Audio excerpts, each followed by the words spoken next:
صفحہ نمبر 75، سیرت النبی جلد اول۔ اردو زبان میں سرور عالم صلی اللہ علیہ وآلہ وسلم کی سیرت پر جامع ترین کتاب سیرت النبی صلی اللہ علیہ وآلہ وسلم، علامہ شبلی نعمانی رحمۃ اللہ، علامہ سید سلیمان ندوی رحمۃ اللہ، یہ ہیں لکھنے والے۔ بسم اللہ الرحمن الرحیم، الحمد للہ رب العالمین،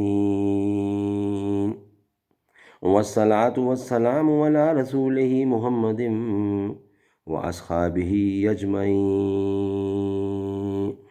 زباں پر مومنوں کے جب بھی ذکر تاجدار آئے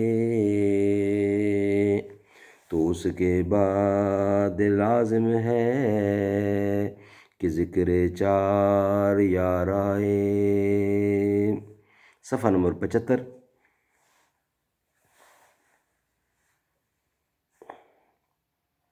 کتاب کے 5 حصے ہیں۔ پہلے حصے میں عرب کے مختلف حالات، کعبہ کی تاریخ اور آن حضرت صلی اللہ علیہ وسلم کی ولادت سے لے کر وفات تک عام حالات اور واقعات و غزوات ہیں۔ اسی حصے کے دوسرے باب میں آن حضرت صلی اللہ علیہ وسلم کے ذاتی اخلاق و عادات کی تفصیل ہے، آل و اولاد و ازواج مطہرات کے حالات ہیں، اسی باب میں موجود ہیں۔ دوسرا حصہ منصب نبوت سے متعلق ہے، نبوت کا فرض، تعلیم، عقائد اور اوامر نواہی، اصلاح اعمال اور اخلاق ہے۔ اسی بنا پر منصب نبوت کے کاموں کی تفصیل اسی حصے میں کی گئی ہے۔ اسی حصے میں فرائض خمسہ اور تمام اوامر نواہی کی ابتدا اور تدریجی تغیرات کی مفصل تاریخ اور ان کے مسالے اور حکم اور دیگر مذاہب سے ان کا مقابلہ موازنہ ہے۔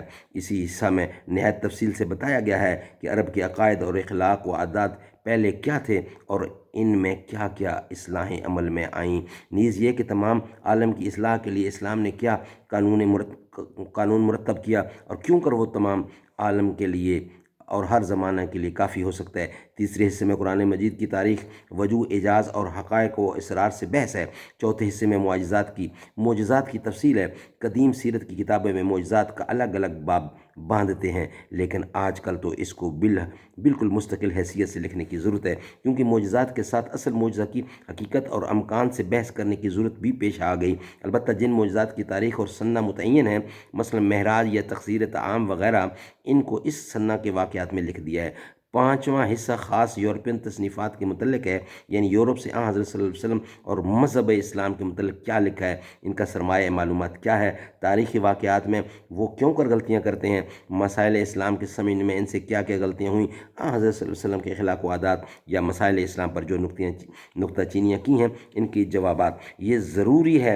یہ ضروری نہیں کہ یہ حصے اسی ترتیب سے شائع ہوں، بلکہ جس حصہ کی تیاری کے سامان فراہم ہو جائیں گے اور مرتب ہو جائے گی وہ شائع کر دیا جائے گا۔ اسناد اور حوالے۔ تاریخ اور روایات میں حوالہ اور اسناد سب سے مقدم چیز ہے، اس لیے اس کے متعلق چند ضروری امور بیان کر دینے ضرور ہیں۔ نمبر 1، صرف انہی کتابوں کو حوالہ دیا ہے جو خود میری نظر سے گزری ہیں۔ نمبر 2، جو واقعات کسی قدر اہم ہیں ان کے متعلق صرف صحیح حدیثوں اور مستند تاریخی روایتوں کا حوالہ دیا جاتا ہے، لیکن عام واقعات یا غزوات کے متعلق جزویات کی تفصیلات میں محدثانہ قد و کاش نہیں کی ہے۔ مطبوعہ کتابوں کے حوالے میں مطبعہ کا نام بتا دیا گیا ہے۔ کلمی کتابوں کے متعلق تصنیفات سیرت کی فہرست جو اوپر گزر چکی ہے، اس میں بتا دیا ہے کہ ہمارے استعمال میں کون سا نسخہ ہے۔ وما توفیقی الا باللہ علیہ وتوکلت والیہ منیب، یہ لکھاری رائٹر کا کہنا ہے۔ ہم نے ان کی گزارشات آپ تک پہنچا دی ہیں، انشاءاللہ باقی حصہ آگے بیان کیا جائے گا۔ حضور کی سیرت کو لفظ بلفظ، صفحہ بصفحہ آپ تک پہنچایا جائے گا انشاءاللہ العزیز۔ اللہ تعالی ہمیں اس پہ عمل کرنے کی توفیق عطا فرمائے۔